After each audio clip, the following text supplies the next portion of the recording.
And welcome back, everybody. As promised, coming up right now here in this portion of the Pat Miller program, David Rubin, the former mayor of Shiloh, Israel. I think, David, I said it right that time. Shiloh, not Shiloh, right? That's right, but either way goes, Pat. Yeah, we'll see. Little by little, you'll win me over here. David, obviously, there's nothing bigger on the news front for you all and for all of us that are concerned about you and care about you than this ongoing war with Hamas. It's been a rough couple of months here between Israel and Hamas. As I'm looking at things, just correct me if I'm wrong, I don't see anything on the horizon that tells me that this is going to end anytime soon. No, well, it's definitely not going to, because look, what happened is very, very simple. Hamas invaded Israel. Yes. They massacred 1,200 people. 1,200 people, mostly civilians, and they slaughtered them. They raped the women. They cut off heads.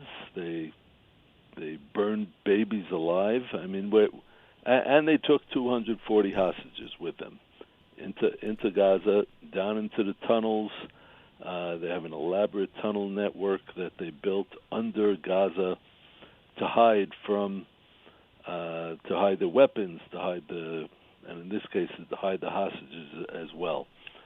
It's very, very complicated, and at the same time, the Biden administration is pressuring Israel not to do too much too fast, and is pressuring Israel not to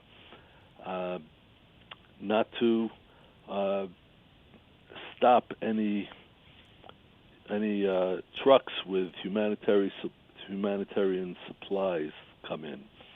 So what you have is 90 trucks coming into Gaza every day with fuel, with food, and with water, and it's all being hoarded by Hamas.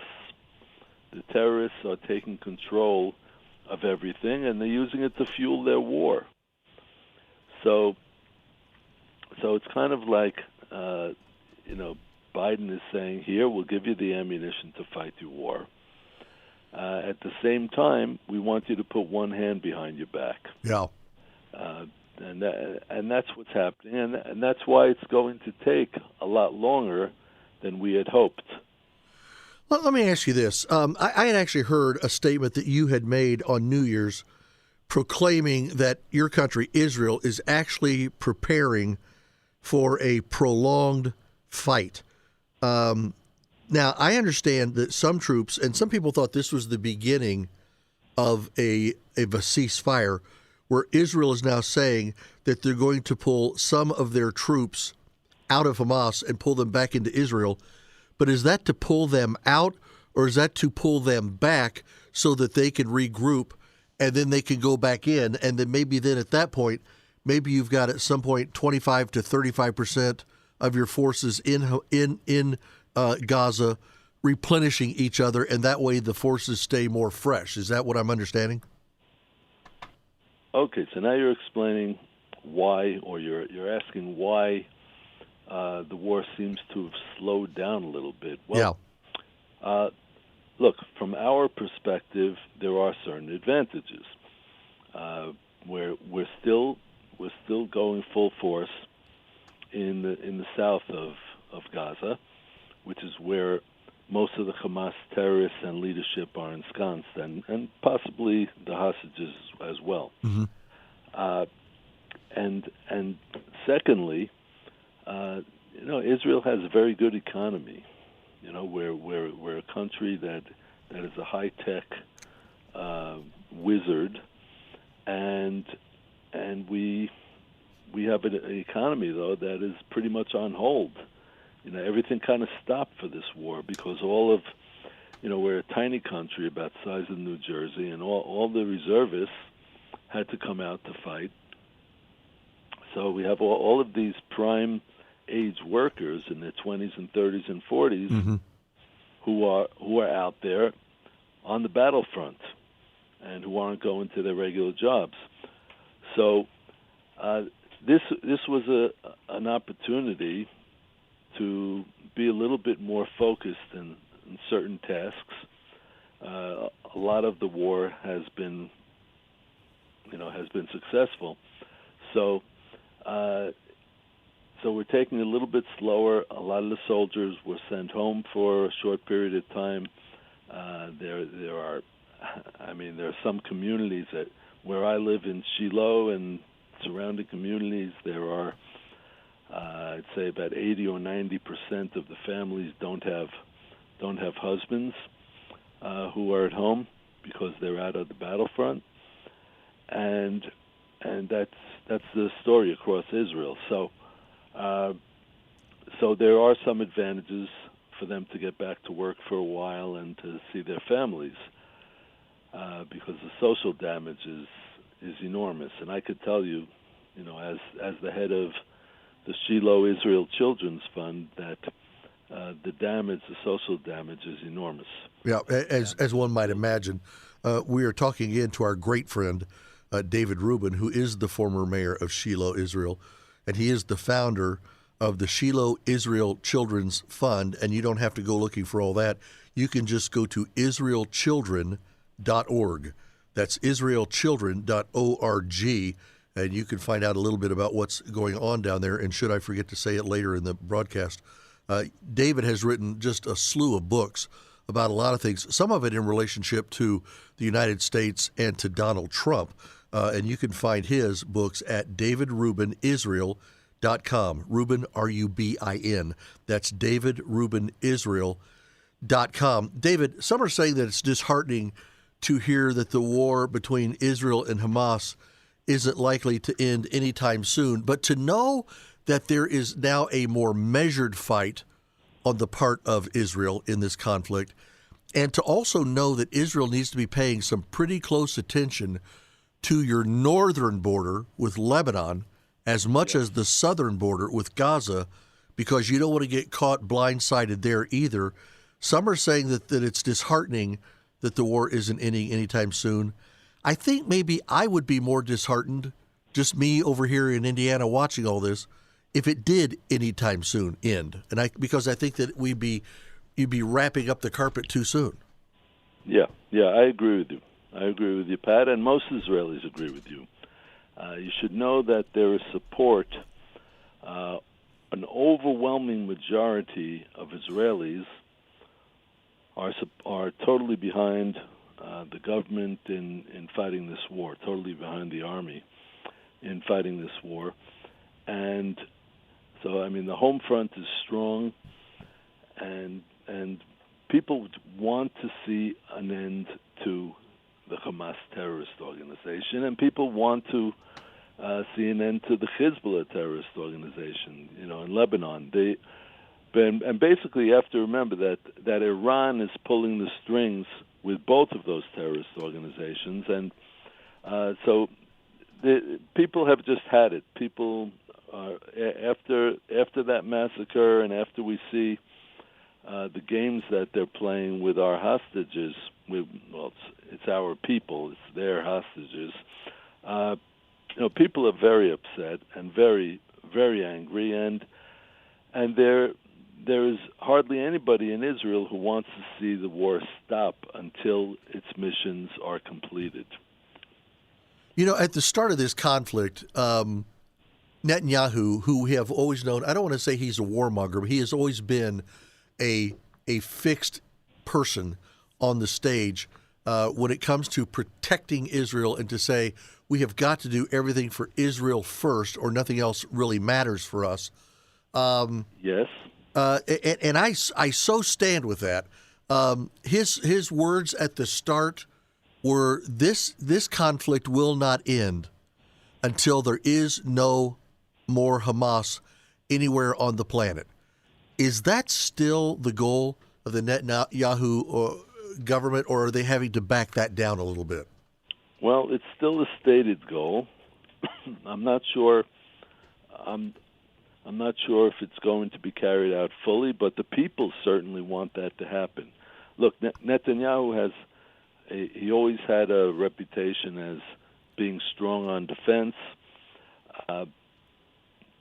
But look, the reality today is that he is reflecting what the people want.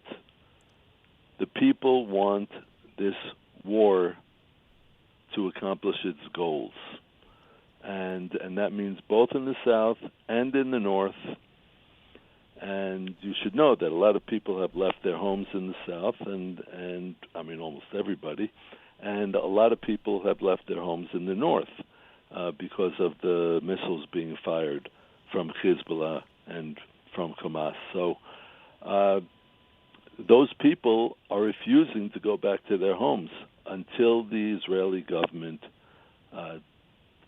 continues and completes the job that it started out. Yeah. And so the people are behind it totally.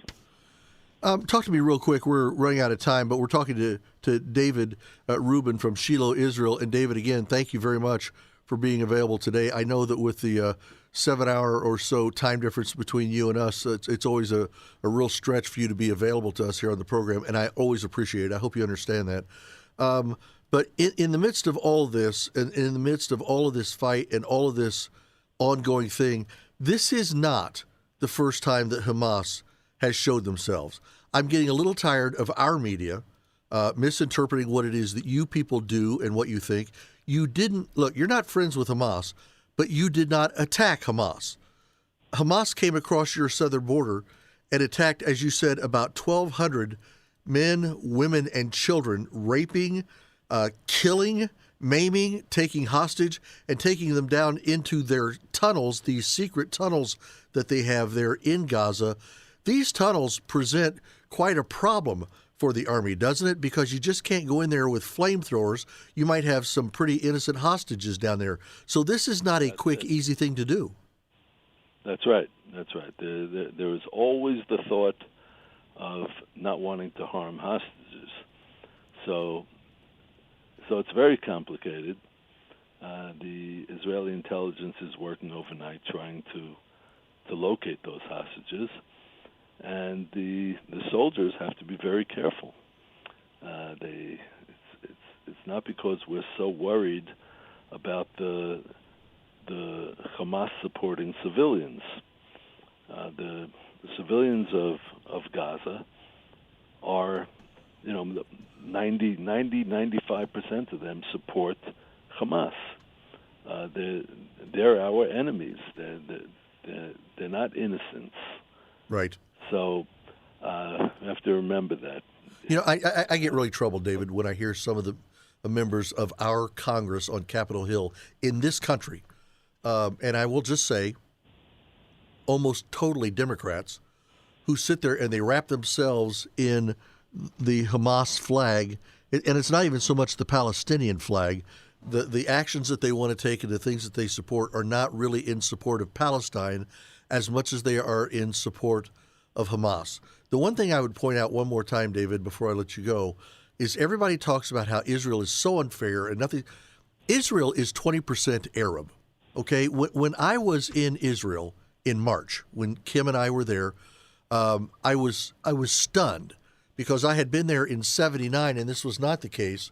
But in Bethlehem is about 99% Arab, and the Jews there that were helping us with our tour and everything were not allowed to go into Bethlehem with us. And I'm thinking, what the heck is this? How can this be? But where Israel is 20% Arab, in the surrounding Arab countries around you, there is no representation of Jews in those countries. Where is it that Israel is the one that's being so unfair? Well, I think you explained it pretty clearly. Yes, the fact is that a Jew does not dare go walking into Bethlehem. Bethlehem used to be, actually, we go back about 20 or 30 years, it used to be about 70%. It's mostly Arabs, but it was about 70% Christian. Right. It's now about 10% Christian, and the reason is because of what the Muslims do to the Christians. It has nothing to do with Israel. It has nothing to do with, if Christians Christians can live very peacefully in Israel, Mm-hmm. and but when they're living with Muslims, that's another story. So, look, Israel is a very tolerant, a very very vibrant place, but a very loving place. The problem is when we're attacked. You know, we have a little psychological problem. You know, we like to survive, and when someone tries, you know, we're extremely tolerant, but when somebody wants to kill us and somebody wants to destroy us and humiliate our women and children and wipe us off the map as they do, as Hamas does, as Islamic Jihad does, as Hezbollah does, and as Fatah does, the Palestinian Authority. They all want the same thing. They just want it in different ways. Right. But when all those things happen, then all those threats happen. So, you know, we decide to defend ourselves. And when we decide to defend ourselves, we're going to do it all the way. And that's what's going to happen, God willing, this time. And they say, and the world, it takes a number of months. The world and the left here in our country and the UN, they try to attack you just for the simple defense of your own people. David, I've kept you longer than we promised. I apologize for that. As soon as I let you go, I'm going to promote your websites again for a Shiloh Children's Fund at the shilohchildren.org, and also for your books. But David, for today, love you, my friend. I genuinely do. I hope you know that. And I pray that the way out for Israel will soon be seen, but I hope they don't try to pull the plug too soon and actually endanger you further down the road. For today, thank you very much, sir. I appreciate it. Thank you, Pat. Yep, you bet. Thank you so very, very much. That's David Rubin there in Shiloh, Israel. If you would like to reach him, you can reach the Shiloh Christian Children's Fund at israelchildren.org. That's israelchildren.org. And also, you can find out more about his books at davidrubinisrael.com. Back with more straight ahead. This is Pat Miller here on Mobile 92.3 FM and 1190 AM. Podcasts by Federated Media.